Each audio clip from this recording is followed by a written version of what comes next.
আজকে আমার বিবাহ বার্ষিকী, একই সাথে জন্মদিন। আজকের গল্পটি হচ্ছে একটি গরিব পরিবারের বিবাহ বার্ষিকী কিংবা জন্মদিন কিভাবে কাটে। তার আগে জানাতে চাই, যারা আমাকে জন্মদিনে উইশ করেছেন সবাইকে আন্তরিকভাবে ধন্যবাদ। যখন বিবাহ বার্ষিকীতে সামান্য একটি ফুলও গিফট করতে পারবেন না, তখন কিভাবে ক্ষমা করবেন নিজেকে স্বামী হিসেবে। পুরো কাহিনী জানতে হলে যেতে হবে একটু ফ্ল্যাশব্যাকে। চলুন শুরু করি। তখন রাত 7:30। স্যারের সাথে গুলশান 2 নম্বরে। 2 দিন আগে থেকে মনে রাখতে শুরু করেছিলাম আজকে আমার বিবাহ বার্ষিকী, কিন্তু আজকে ভুলে গিয়েছিলাম। হঠাৎ শিফা আমাকে ফোন দিয়ে বলল, বাবা আজকে আমার জন্মদিন, আম্মু কেক নিয়ে আসছে, তাড়াতাড়ি বাসায় চলে আসো। হঠাৎ মনে পড়ে গেল আজকে তো আমার বিবাহ বার্ষিকী, শিফার জন্মদিন তো অক্টোবর মাসে। ভাবতে শুরু করলাম এমন একটা মুহূর্তে কি করা যায়। একে তো স্যারের কোনো খোঁজ নেই, দ্বিতীয়ত পকেটে টাকা নেই, কারণ মাস প্রায় শেষ। ভাবতে ভাবতে নিজে ভেঙে পড়তে শুরু করলাম। এই মুহূর্তে আমার কি করা দরকার, কিভাবে স্বামী হয়ে বউকে সান্ত্বনা দিব। ততক্ষণে আমি ক্লান্ত। ছেলেদের জীবনটা আসলেই খুব কঠিন। কিছুক্ষণ বিরহের গান শুনে সময় কাটাচ্ছিলাম। হঠাৎ স্যার চলে আসলো। স্যার আসতেই রওনা দিয়ে চলে আসলাম স্যারের বাসায়। তখন রাত 9টা। ঝটপট করে গাড়িটি বন্ধ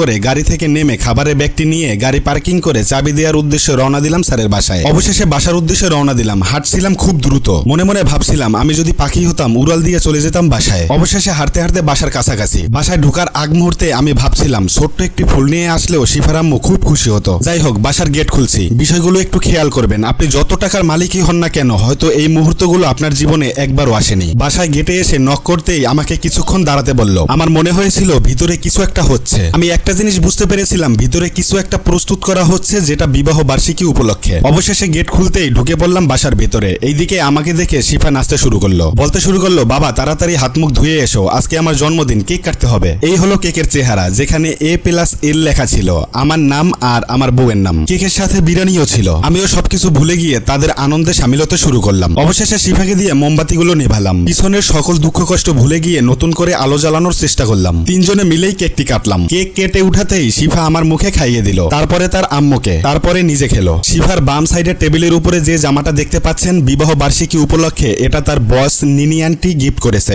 ধন্যবাদ আন্টি। একটা ছেলের জীবনে সব থেকে বেশি কষ্ট হয় যখন তার প্রিয় মানুষটির বিশেষ সময়ে কিছু গিফট করতে না পারে। যাই হোক, জীবন তো একটাই, জীবনে কষ্ট না থাকলে সুখটা উপলব্ধি করা যায় না। পরে শিফা বেলুন নিয়ে খেলছিল। পৃথিবীতে বাবা মায়ের সব থেকে বড় পরীক্ষা হচ্ছে তার ছেলে মেয়ে। সকল সুখের মধ্যেও অন্যতম একটি সুখ হচ্ছে বাচ্চাদের মুখে হাসি। আর আমি মনে হয় এটা দেখার জন্যই বেঁচে আছি। আসুন ভিল্লু একটি গল্প বলি। হাতে যে ফ্রাই প্যানটি দেখতে পাচ্ছেন, এটি শিফার আম্মুকে আমি গিফট করেছি। আমি তো কিছুই আনলাম না, তাহলে কিভাবে গিফট করলাম? এটি শিফার আম্মু কিনে নিয়ে আসছে আর আমাকে বলল, এটা টাকা তুমি দিয়ে দিলেই আমাকে গিফট করা হয়ে যাবে। আমিও রাজি হয়ে গেলাম। অন্তত মনকে সান্ত্বনা দিতে পারলাম আমি কিছু গিফট দিয়েছি। যাই হোক, রাত অনেক হয়ে গিয়েছে। বিরিয়ানি খাওয়া শুরু করলাম। আর খাওয়া দাওয়া শেষেই বেলুন ফুটানো শুরু করলাম। আর এটা দেখে শিফা কান্না করতে শুরু করলো। যাই হোক, এক পর্যায়ে তাকে বুঝিয়ে শুনিয়ে দুজনে একসাথেই ফাটানো শুরু করলাম। যাই হোক, অনেক গল্প হলো, অনেক কথা হলো। চলে আসলো বিদায় নেয়ার পালা। আজকে আর প্রতিদিনের মতো বিদায় নিচ্ছি না। এই ভিডিওটা যখন এডিটিং করছি তখন কান্না ভেজা চোখেই আপনাদের কাছ থেকে বিদায় নিচ্ছি। সবাই ভালো থাকবেন, পরিবারকে সুখে রাখবেন। আসসালামু আলাইকুম।